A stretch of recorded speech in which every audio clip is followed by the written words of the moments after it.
नमस्कार दोस्तों, आज के हमारे शो आईना में आपका हार्दिक स्वागत है। आज हमारे साथ हैं राजयोगिनी बीके पूनम दीदी।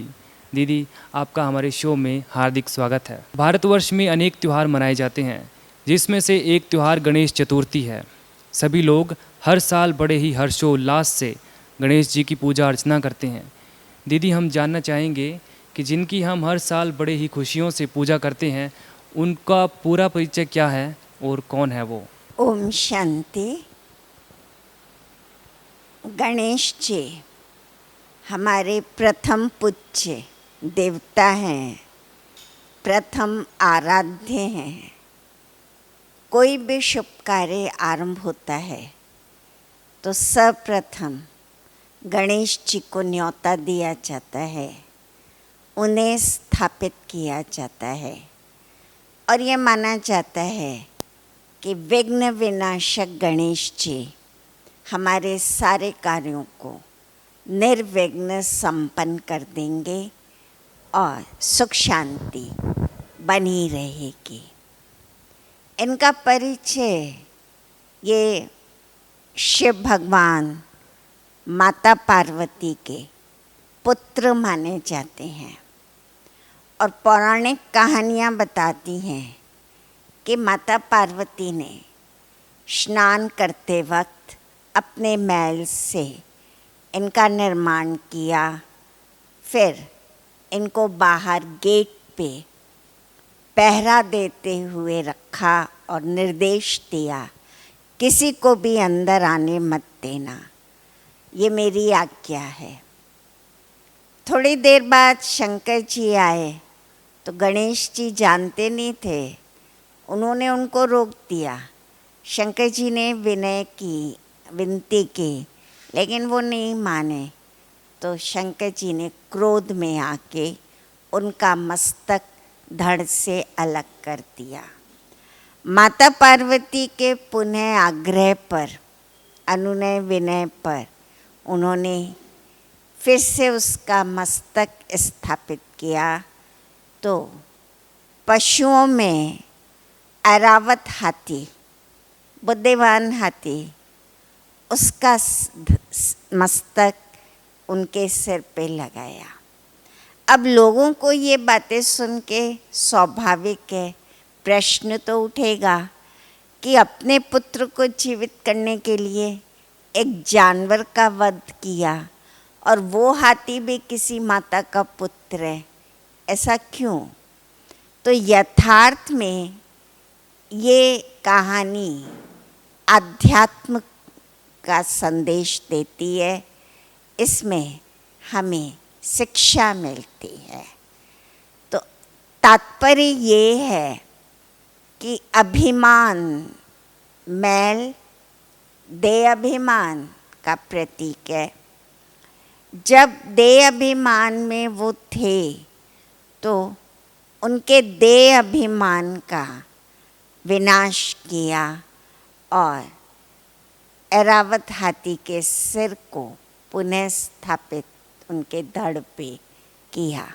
हाथी जीवों में बुद्धिमान जीव माना गया है, विशाल बुद्धि का सूचक है। तो हाथी का सिर लगाने का तात्पर्य बुद्धिमान, बुद्धिदाता गणेश जी माने जाते हैं कि बुद्धिदाता हैं, सिद्धिदायक हैं। तो इसलिए हाथी का सिर दर्शाया गया है और बड़ा सिर, इसके पीछे भाव है और भाव ये है विशाल बुद्धि। हाथी अपने आसपास के माहौल को समझ लेता है, परख लेता है और उस अनुसार कार्य करता है। उसमें परखने की शक्ति है, निर्णय शक्ति है। तो जिस इंसान में विशाल बुद्धि होगी, उसमें परख शक्ति, निर्णय शक्ति अवश्य होगी। और विशालता बुद्धि की है, उसे आत्मा का बोध, परमात्मा का बोध, कर्मों का, सृष्टि चक्र के आदि मध्य अंत का ज्ञान हो। तो बुद्धि की विशालता का प्रतीक है उनका बड़ा सिर। दूसरी विशेषता, हाथी अपने मस्ती में मस्त है। कुत्ते उसके पीछे भौंकते हैं, जानवर उसके पीछे भागते हैं, लेकिन वो घबराता नहीं है और उनके भौंकने से वो विचलित भी नहीं होता, अपने दृढ़तापूर्वक सूंड हिलाते हुए चलता रहता है।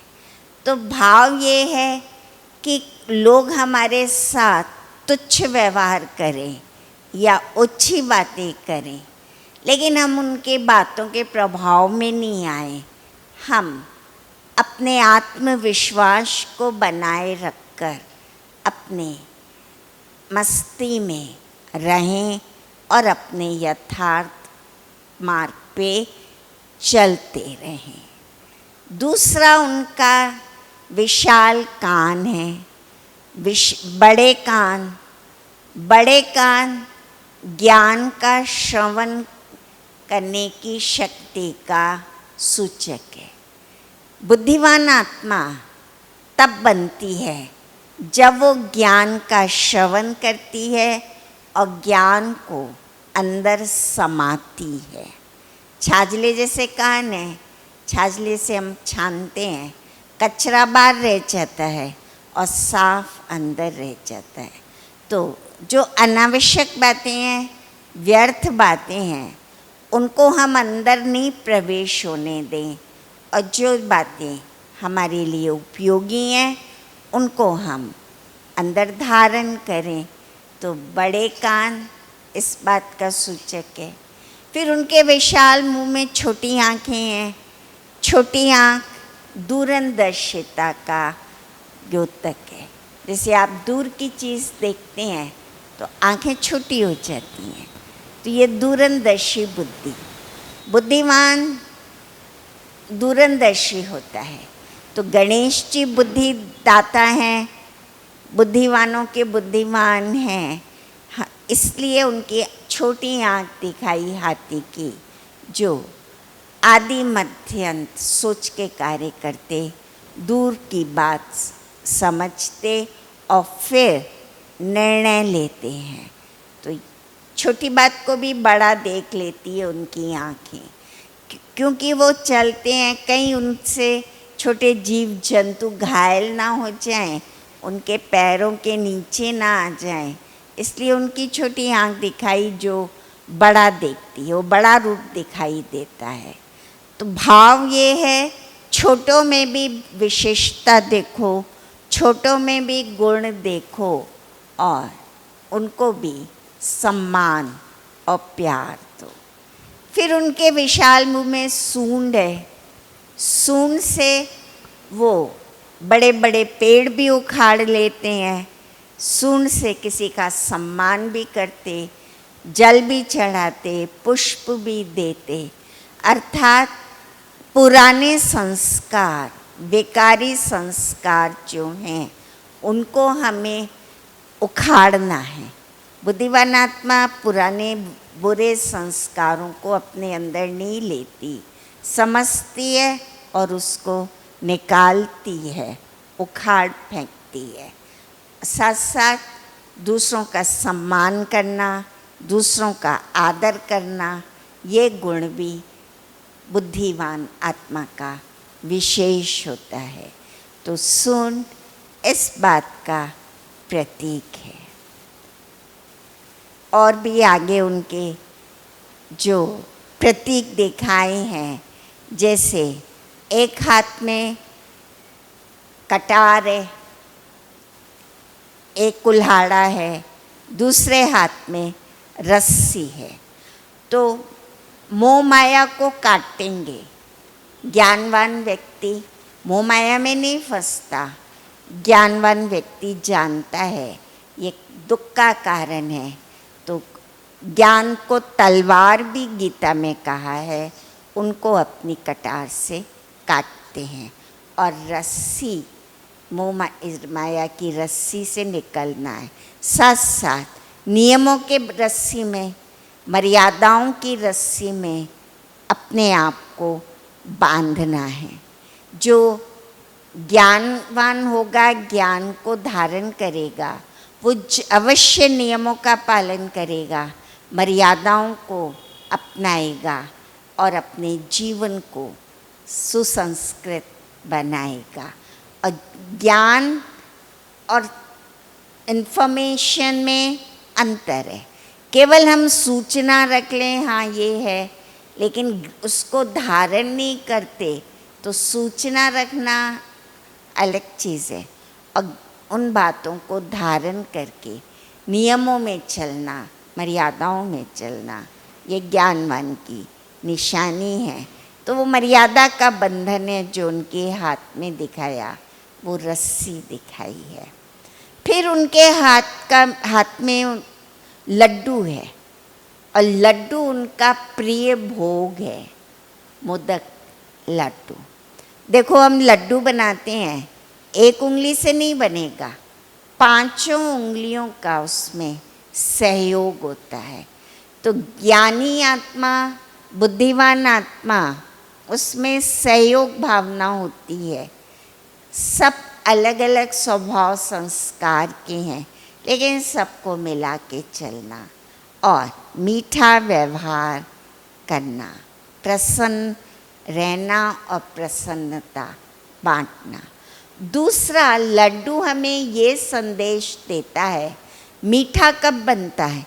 जब चने को पहले तो भुना जाता है आँच में, फिर ठंडा करते हैं, पीसा जाता है, पीसने के बाद उसमें घी बूरा मिलाया जाता है, फिर उसको बांधा जाता है।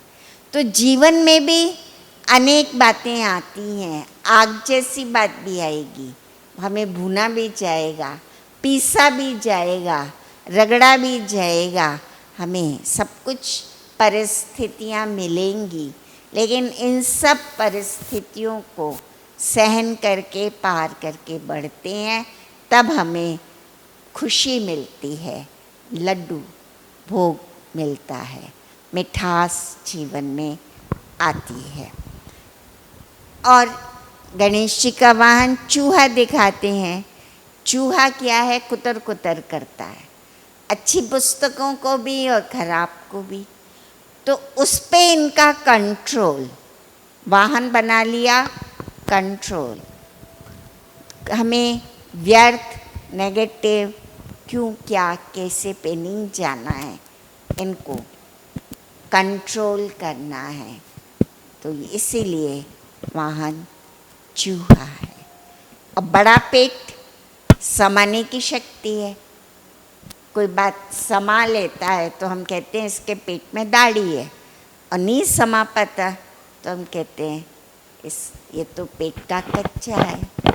तो अच्छी बुरी बातें, कड़वी मीठी बातें आती हैं, हम जगह जगह उसको नहीं वर्णन करें, बल्कि समा लें और समा के ख़त्म कर दें, भूल जाएं और आगे बढ़ें।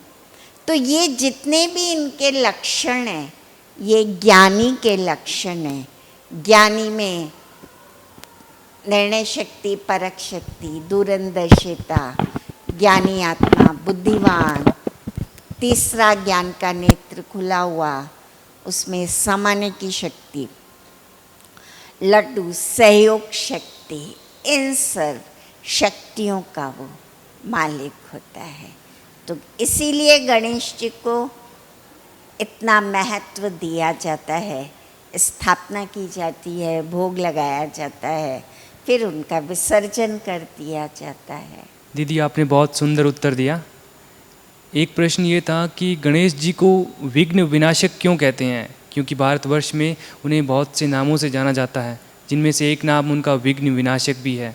ज्ञानी आत्मा विघ्नों का सामना कर लेती है, बुद्धिमान है, उसमें दूरंदर्शिता है, तो विघ्नों को पहचान भी लेती है, आने वाले विघ्न क्या हैं, और विघ्नों में वो घबराती नहीं है, विघ्नों को समाप्त कर लेती है अपनी तीसरे नेत्र से, ज्ञान की शक्ति से, अपनी सहयोग शक्ति, परख निर्णय की शक्ति, सहन शक्ति आदि होने से वो विघ्न प्रूफ हो जाती है, विघ्नों से मुक्त हो जाती है।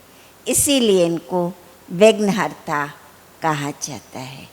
तो बुद्धिदाता हैं ये, बुद्धिमान हैं, तो विघ्न विनाशक हैं। इनकी 2 पत्नी बताई, बुद्धि और सिद्धि। तो जितना हम ज्ञानवान बुद्धिमान बनते हैं उतना हम सिद्धि स्वरूप भी बनते हैं, सफलता हमारा अधिकार हो जाता है।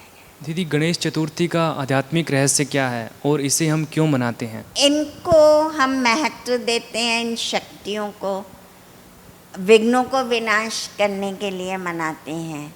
और ये शक्तियाँ जो इनके अलंकारों में बताई हैं, इनको हमें धारण करना है, इसके महत्व को समझना है, तो जीवन हमारा खुशहाल हो जाए, इसलिए मनाते हैं। दीदी, आपने बड़े ही सरल शब्दों में हमें गणेश चतुर्थी के बारे में बताया। गणेश जी का प्रथम पूजन हम क्यों करते हैं और उनसे हमें क्या प्रेरणा मिलती है। पुनः आपका बहुत बहुत धन्यवाद। दोस्तों, दीदी से आज हमने गणेश चतुर्थी के आध्यात्मिक रहस्य के बारे में बहुत अच्छी बातें जानने को मिली और उनके बताए मार्गदर्शन पर चलने की हम सब पूरी कोशिश करेंगे। मिलते हैं आपसे अगले एपिसोड में, तब तक के लिए दीजिए हमें इजाज़त। ओम शांति।